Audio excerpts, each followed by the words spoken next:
welcome to Ask an Armourer. My name's Kia, and today taking you on another tournament vlog. This time it's going to be Nationals. So really big tournament, at least by Canadian standards. We've got 26 pieces that we're setting up. We've got lots of competitors coming in.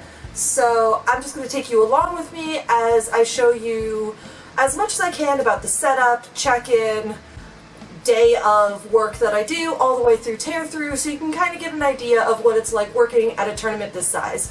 So I am here before pretty much everybody else right now. I'm going to go ahead and start hauling out all of the equipment that U of T needs to provide, so that when the rest of my volunteer crew shows up, I can just point at the pile and say, go ahead, take this upstairs, and we'll get it set up. So come along with me and we'll get this going.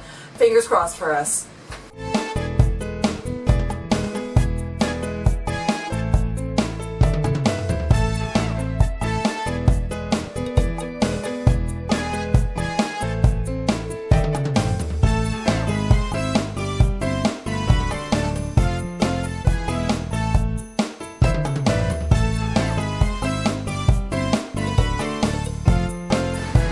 Alright, so we have some backup electrical stuff, power cords and extension cords, or power bars and extension cords, as well as all of the U of T floor cords, reels, and machines over here, again, as backups. Hopefully we won't have to use them, but I would prefer to have them up there and ready to go, checked and everything, than have to waste time running down here to get them. Over here we have our video sets, as well as all of my various signage. So here is a small version of our layout plan. This rolled up tube is a big one for on-the-wall access. And then over there is my toolbox and various other tools and accessories for us to use in setting up. So I'm gonna go get a flat cart to help get us all of this upstairs, and then we are on to the next step. Okay everyone, we are upstairs in the field house with the first load of items. As you can see, I'm already sweating. I'm going to get my workout in today, as is everyone that's going to start helping out. So I am going to go find me some tables to get this all set up on, and at least first place my armory staging area. So all of this will be backups, hopefully. Again, I really hope we don't have to use it, because that would mean we are desperately low on other equipment. But easier to have it here, checked, ready to go with us, than having to run all the way back down to the dance studio where our stuff is stored to get it if we need it. So I'm gonna go ahead, find me some tables, and start unloading. All right, everyone, so we are getting going. My volunteers are showing up. Everything is getting cleared out in the field house, and it's time now to really start going. So I'm gonna get my map, I'm gonna grab some painter's tape, and I'm gonna start marking out where the pieces go. Let's see how this goes.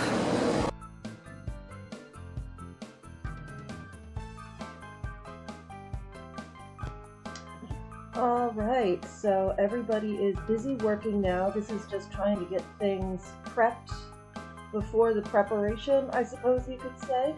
Over there in the corner on the right-hand side, people are getting all the various signs sorted out, while I and a couple others are getting the tables prepared so that we actually have some workstations and everything, which is obviously very helpful. So these are just all of that getting set up, and then tools and the spare machines and reels from U of T and that kind of thing will be tucked under those tables in the back so that they're available but out of the way, so I don't need to worry about that.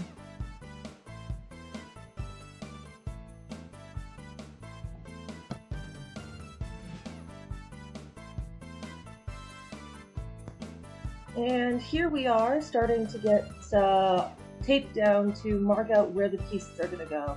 At this point it's set up. We are still about an hour before all of the equipment that we're going to use is delivered. So you can see there we're just using really long tape measures. I think they come in at about 200 feet each to basically create ourselves a grid, and using the track lines as a starting reference marker always make things a little bit easier when there are permanent signs to use to put your first point down. But then we're just going through and very methodically putting down corner markers for each of the pieces, so when all of the equipment does arrive, we can just drop things into place, and hopefully, theoretically, it should be really easy.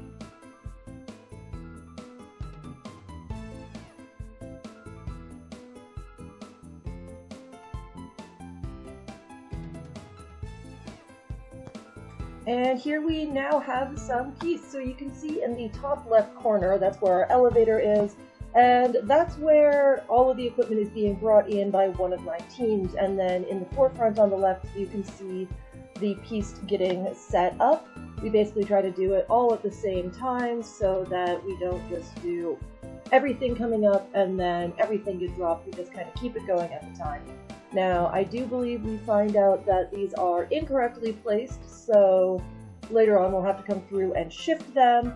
But all told, it took us about 7 hours to get everything fully set up with pieces and machines and reels. Oh, yeah, there we go, having to adjust things back a couple meters.